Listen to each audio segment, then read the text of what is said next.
Hey guys, and welcome back to Allie and CoCo Science Show. So last week we talked about the Earth, Sun, and the Moon. Now today we're going to build on that. So just as a refresher, the Earth orbits around the Sun, and the Moon orbits around the Earth. And they're all held in these orbits by what's called gravity. The Moon is a satellite. I didn't even know you knew what that was. What? No, a satellite is any smaller object in space that orbits around a larger object. Satellite. Now, where the heck did the moon come from? I'm sorry. Where on earth did the moon come from? Huh? Yeah? Were you wondering that? Well, there are a few hypotheses out there, and the one that's probably most talked about is called the giant impact hypothesis. See, the idea is billions of years ago, some space junk, it just into the earth, right? And little debris floated out from this impact. And those objects formed together to create the moon. And then it started orbiting around because of gravity, right? One thing that really supports this hypothesis is that some of the materials and compounds that are found on the moon are very similar to or identical to those that are found on Earth. Pretty darn cool. And the giant impact hypothesis may also explain why the Earth is tilted on its axis. Actually, I was once at a conference in West Texas, and this lady came and talked about how a lot of the astronauts in the 60s actually came to Big Bend to learn how to walk in suits, take samples, and get into geology because it's very similar to what you would find on the moon. The moon also shares some other characteristics with the Earth. It has various rocks and rock formations, plains, just as far as the eye can see. The moon also has pits and craters, which may also be left over from that giant impact. And the moon will have moon quakes. Kind of like earthquakes, but on the moon. Yeah, you can have the moon. But unlike the Earth, the moon has no atmosphere, no water, no plants, nothing like that, which is especially important when we're talking about moonlight. That is a great question, Colette. No, the moon does not create its own light. The light we see from the moon is actually a reflection of the light from the sun hitting the moon and bouncing back to us. So the light we see is technically sunlight, but in the nighttime. And the fact that there's no atmosphere, no water, nothing to kind of obstruct that light means we are getting a very bright reflection of that sunlight when we look at the moon. It's amazing. Ooh, Coco, that is a really great question. This all has to do with the angle of the moon. Based on where we are, where the moon is, and the sun, the angle between these three will dictate what the moon looks like. I'll show you what I mean. Hi guys, welcome. Yes, we're in a dark room. Colette is here, but she is, here you go. Yeah. So guys, we are gonna do a little demonstration. All you need is the sun. Oh God, we'll put right here. We need a light source to be the sun. You are gonna be the Earth, and then you need the moon. So we're gonna go through the phases of the moon together. But make sure you're in a room that's as dark as possible. This is the darkest room I could be in without being in my closet.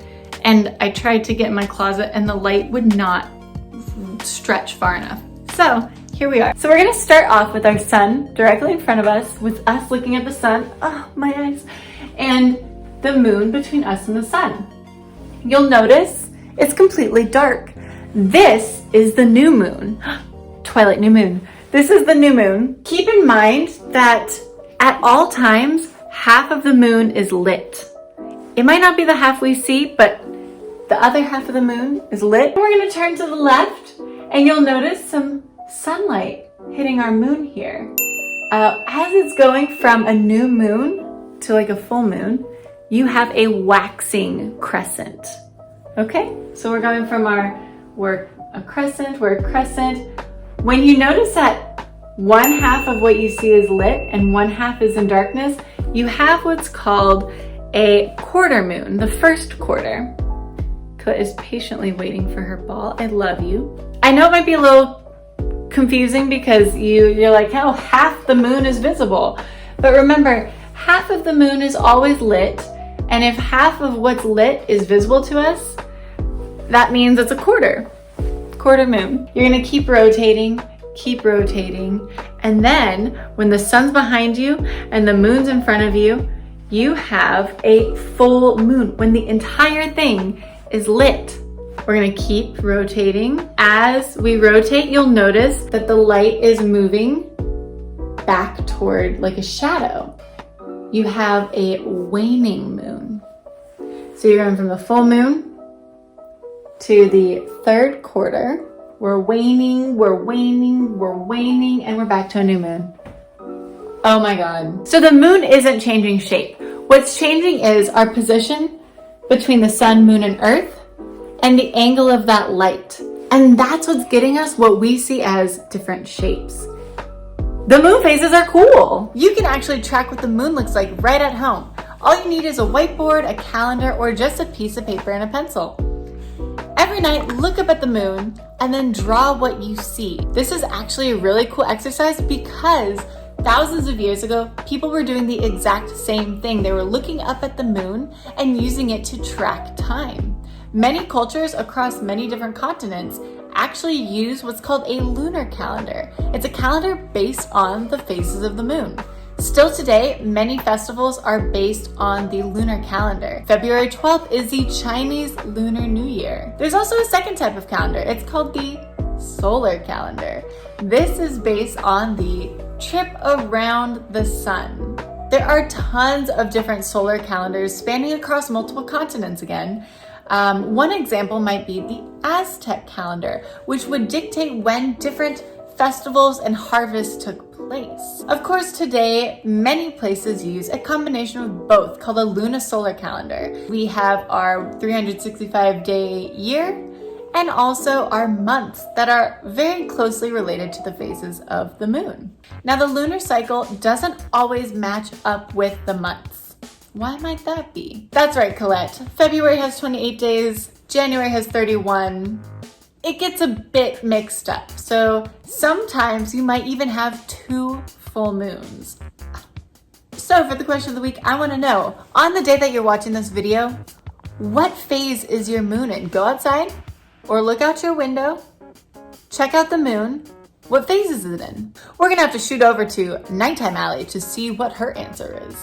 Well, Daytime Allie, it is cold and foggy and we actually cannot see the moon tonight, but a couple days ago, it was a full moon. So we are now in a waning gibbous or maybe a third quarter moon. Back to you, Daytime Allie. Thank you, Nighttime Allie. So guys, don't forget to comment down below what phase of the moon you're in right now. Don't forget to hit that like button if you learned something new or you like cute puppies.